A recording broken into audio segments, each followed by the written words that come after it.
Cara merubah hidup. Kesannya lumayan ribet ya, cara merubah hidup gitu. Biasanya gue bahas tentang uang, tapi kali ini gue akan bahas sedikit berbeda. Dalam kita mau merubah hidup, ini biasanya ada dua kata yang selalu dilontarkan baik kita sendiri, teman-teman kita, maupun orang tua kita yang menurut gue berbahaya kalau disalahartikan. Dua kata ini adalah kata puas dan kata bersyukur. Ini mungkin kelihatan sepele ya, tapi ini video yang gue buat berdasarkan perbincangan gue dengan teman-teman gue dari berbagai kalangan, dari yang paling bawah sampai yang paling atas. Setelah gue amati, dua kata ini merupakan hal yang fatal ya, hal yang krusial dalam menentukan bahwa apakah orang itu bisa merubah hidupnya atau tidak. Mungkin kalian bingung tapi gue akan jelaskan di sini. Banyak orang yang akhirnya itu walaupun misalnya dia punya api nih dalam dirinya, dia punya ambisi, dia udah dulu dia pernah mikir bahwa gue mau jadi seseorang yang berbeda dibanding orang lain. Tapi apinya itu akhirnya padam karena dia terpaksa untuk puas. Karena orang di sekitarnya justru menarik dia mundur dengan kata-kata bersyukur. Orang tuanya bilang dia harus bersyukur, teman-temannya bilang dia harus bersyukur. Dan akhirnya dia melakukan yang namanya puas. Padahal dua kata ini punya arti yang sangat jauh berbeda. Orang yang bersyukur belum tentu dia sudah puas. Dan orang yang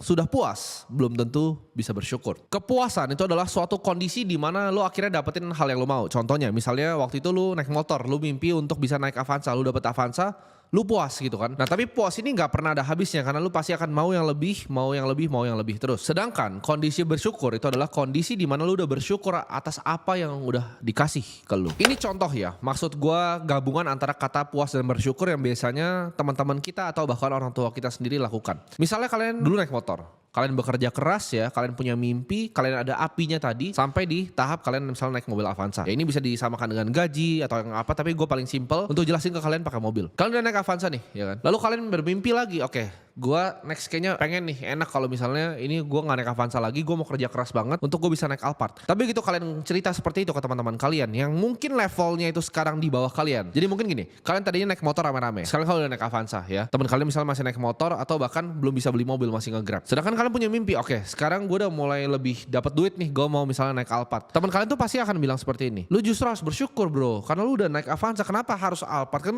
yang penting sama mobilitas gitu kan. Lu dipaksa untuk bersyukur sama teman-teman lu sendiri yang mereka itu sebenarnya naik motor. Mereka kan keluarin kata-kata seperti bersyukur lu sekarang udah gak kepanasan lagi kan, udah gak naik motor, lu udah naik mobil enak kan, udah naik Avanza. Disuruh bersyukur dan akhirnya lu di tahap puas karena lu pikir juga iya juga ya, gue harus bersyukur bahwa gue udah naik mobil Avanza dan mimpi Alphard lu yang dulu itu dikubur dalam-dalam. Ini adalah senjata orang yang di belakang kalian. Nah kalian harus hati-hati. Gue ngerti orang tua mau selalu yang terbaik untuk kita, tapi kadang apa yang terbaik untuk mereka itu bukan yang terbaik untuk kita. Dan ini adalah senjata orang-orang di sekitar kalian untuk justru narik kalian ke belakang dengan kata-kata bersyukur ini. Gue bukan bilang di sini bahwa oh kita harus serakah terus dan gak pernah bersyukur. Enggak. Gue itu bisa bersyukur ya. Waktu gue pertama kali dapat klien agency, gue masih naik motor hujan-hujanan, yaitu dapat 7 juta sebulan. Gue sangat bersyukur dan gue senang. Gue bisa makan bakso aci di pinggir jalan. Gue senang ya. Tapi apakah gue puas? Tidak ya.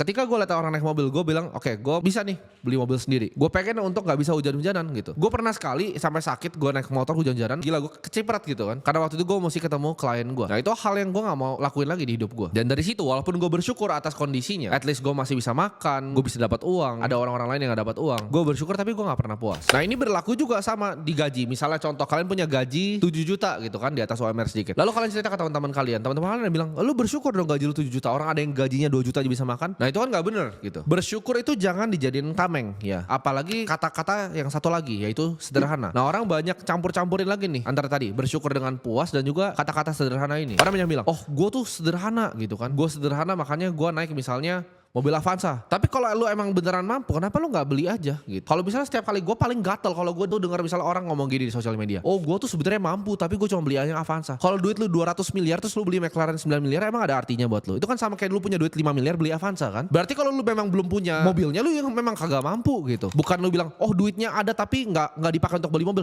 Itu artinya duitnya belum ada. Ya kalau cuma duit lu 10 miliar lu bilang mau beli McLaren ya kagak mampu harga 9 miliar. Tapi kalau duit lu 200 miliar lu beli itu 9 miliar ya gak masalah gitu. Nah kata-kata seperti ini yang bilang oh gue sederhana, gue gini aja cukup, itu yang justru pelan-pelan itu bikin api lu yang tadinya misalnya lu di SMA, lu di kuliah itu ada apinya pengen jadi seseorang. Itu yang bikin orang akhirnya jadi manusia gak berguna, cuma jadi pengangguran di depan teras, ngerokok, baca koran, terus udah hidupnya begitu-begitu aja. Karena tadi dia bilang oke, gue udah puas, gue bersyukur, gue udah puas, dan gue tuh orangnya sederhana. Kalian mencap itu di diri kalian sendiri terus, dan dunia itu gak pernah akan kasih apa yang kalian beneran mau ke diri kalian. Karena kalian sendiri yang cap, oke gue tuh udah sederhana, gue begini gitu, udah taraf hidup gue di sini. ini dan api itu akan mati. Dan ketika api itu mati udah nggak bisa nyala lagi. Jadi buat kalian yang apinya justru udah mau mati karena teman-teman kalian, ini gue pengen nyalain lagi di sini. Kalau lu bilang lu mau merubah hidup lu, tapi kerjaan lu tuh cuma taruh pantat lu itu di kasur lu, ya, lu adalah orang idiot. Karena nggak ada perubahan yang lu pernah melakukan di hidup lu. Mungkin kalian bilang kayak gini, tapi gue udah coba kok. Gue udah coba untuk bikin bisnis, gue udah coba untuk trading, gue coba untuk lakuin hal-hal ini, gue udah coba untuk belajar ini, tapi kenapa gagal semua? Ya udah deh, akhirnya karena gue tadinya kerja nih, gue coba cari side hustle, gue coba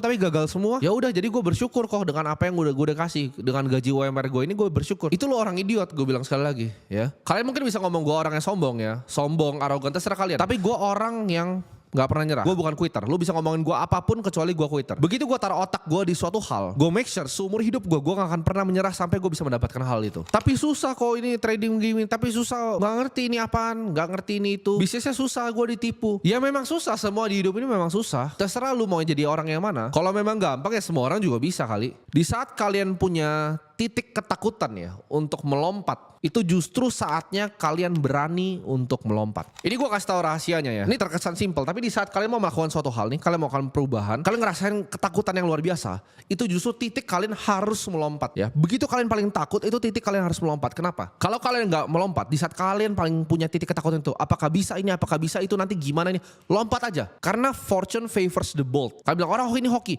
Hoki itu datang ke orang yang berani. Kalau kalian nggak melompat di saat kalian di titik ketakutan tadi, hidup kalian akan begitu-begitu aja seumur hidup kalian. Kalian akan jalan di tempat yang sama, gak pernah berubah, dan kalian akan sedih seumur hidup kalian. Akan jadi manusia sampah yang gak ada gunanya. Hal yang selalu mencegah orang untuk melakukan apa yang mereka sebenarnya pengen lakukan. Mereka udah tahu nih, oke, gue mau merubah hidup gue. Tapi hal tersebut itu adalah ketakutan, dan ini wajar. Semua orang mengalami ketakutan yang sama. Gue juga takut. Kalian mungkin takut, apakah gue kurang pintar kah? Apakah gue bisa kah? Apakah gue kurang kaya di hidup gue? Ini adalah ketakutan yang selalu ada dalam hati manusia, dan ini wajar karena ini adalah naluri dasar manusia untuk menjadi orang yang takut. Kalau kalian mau hasil yang berbeda di dunia ini, make sure kalian melakukan hal yang berbeda. Hasil yang berbeda itu datang dari action yang berbeda. Masa lu ngomongnya mau pensiunin nyokap lu ngomongnya mau grow bisnis lu, mau kembangin portofolio lu, tapi setiap hari lu kerjanya tuh rebahan di kasur. Gimana caranya?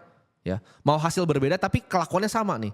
Mau hasil berbeda ya kelakuannya berbeda juga dong. Minta hasil baru dengan action yang kalian lakuin dulu itu adalah kebodohan. Ini mungkin hal terakhir yang gue pengen tanyain ke kalian. Kalian pikir baik-baik, apa hal yang kalian lakukan di hidup kalian yang bisa bikin bangga diri kalian sendiri? Kalau jawabannya nggak ada, berarti harus ada hal yang kalian ubah dari dalam hidup kalian.